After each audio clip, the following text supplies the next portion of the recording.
Dia 14 de fevereiro. São Valentim, 970. Valentim era sacerdote romano, no tempo do imperador Cláudio II. Embora este monarca não perseguisse abertamente a religião cristã, muitos cristãos sofreram um martírio pelas exigências de certos governadores, a quem Cláudio deixava toda a liberdade de agir. Assim aconteceu com Valentim. Acusado do crime de ser cristão e sacerdote, foi levado à presença do imperador. A franqueza com que o servo de Deus se defendeu agradou a Cláudio, que, com muito interesse, lhe ouviu as exposições da doutrina cristã. Entretanto, Valentim permaneceu sobre as ordens do governador Calpurnio, o qual o entregou ao juiz Astério.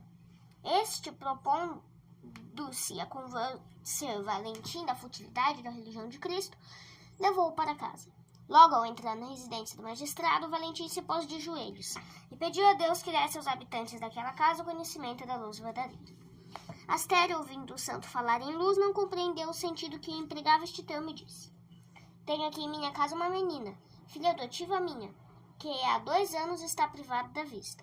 Se, como dizes, teu Deus é um Deus da luz, invoca-o para que ela veja.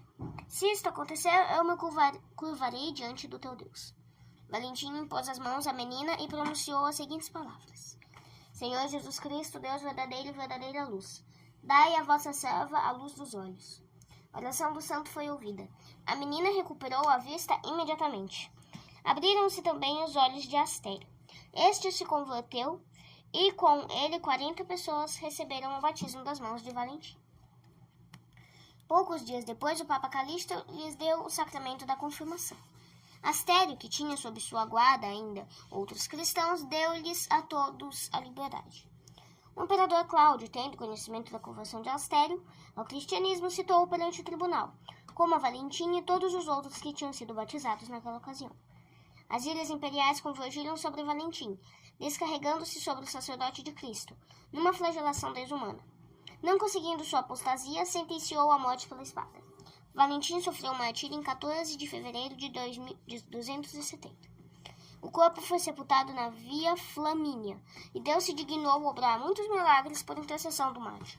O Papa Júlio I mandou construir em Ponte Mole uma igreja dedicada a São Valentim, para que não existe mais. A porta do Popolo tinha antigamente o nome de São Valentim. Em tempos idos se faziam solenes procissões em honra deste santo, cujas relíquias se acham nas igrejas de Santa Praxedes e de São Sebastião. Diversas cidades da Itália e França, Melun, possuem relíquias deste glorioso mártir. Reflexões.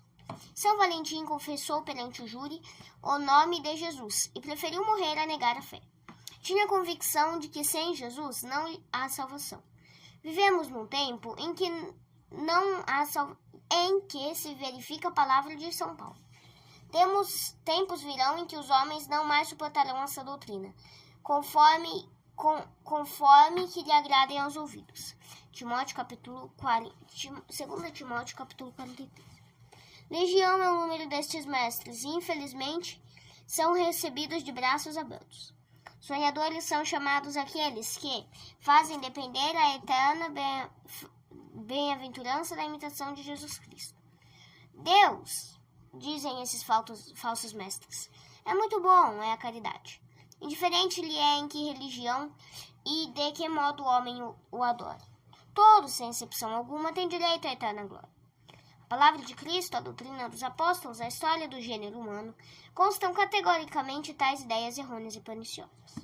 Se o homem fosse santo, não precisava de um salvador. Se o pecado não tivesse entrado no mundo, o homem era legítimo herdeiro do céu. Mas não é mais. Decaído, degradado que é, sua salvação já não lhe está mais nas mãos. Possibilidade nenhuma existe de reabilitar-se na graça, na filiação de Deus. A intervenção de Cristo foi absolutamente necessária para restabelecer a paz entre Deus e o homem. A vinda de Cristo, sua vida e morte, são provas mais patentes da necessidade. A vinda de Cristo, sua vida e morte, são as provas mais patentes da necessidade da obra da redenção. Só nele há salvação, e todos que querem aspirar ao céu devem adorá-lo e dirigir-se a ele. nele crer e segui-lo. Quem não crer, diz Cristo, já está julgado, porque não crê no Filho de Deus. João capítulo 3, versículo 18. A vida eterna é esta, que vos reconheçam como Deus único e aquela quem... A vida eterna é esta, que vos reconheçam como Deus único e aquele que enviastes, Jesus Cristo. João capítulo 17, versículo 3. Se eu não tivesse vindo e não lhes tivesse falado, se não tivesse feito milagres que ninguém antes de mim fez, não teriam pecado nenhum. Mas agora, como me rejeitaram, seu pecado não tem desculpa. João capítulo 15, versículo 22. Ai de ti, Corazim! Ai de ti, Betsaida! Ai de ti, Cafarnaum! Se estes milagres tivessem sido feitos em Tiro e Sidônia, todos teriam feito penitência em Cinza e Sicília. São palavras estas de Jesus Cristo, que condena os judeus e pagãos, que não quiseram crer nele. E para nós seria coisa de pouca ou nenhuma importância, cremos ou não em Cristo nosso Senhor? Se a fé em Cristo é coisa de tão pouco valor, por que então foi dado aos apóstolos ordem para pregar o Evangelho? Excluem a todos que não... O Evangelho a toda criatura? Por que os apóstolos excluem positivamente da salvação todos os que não querem crer em Jesus? Porque milhares de mártires não hesitaram em dar o sangue e a vida pelo amor de Jesus Cristo? Ou Jesus Cristo e os apóstolos foram impostores ou sua doutrina é verdadeira?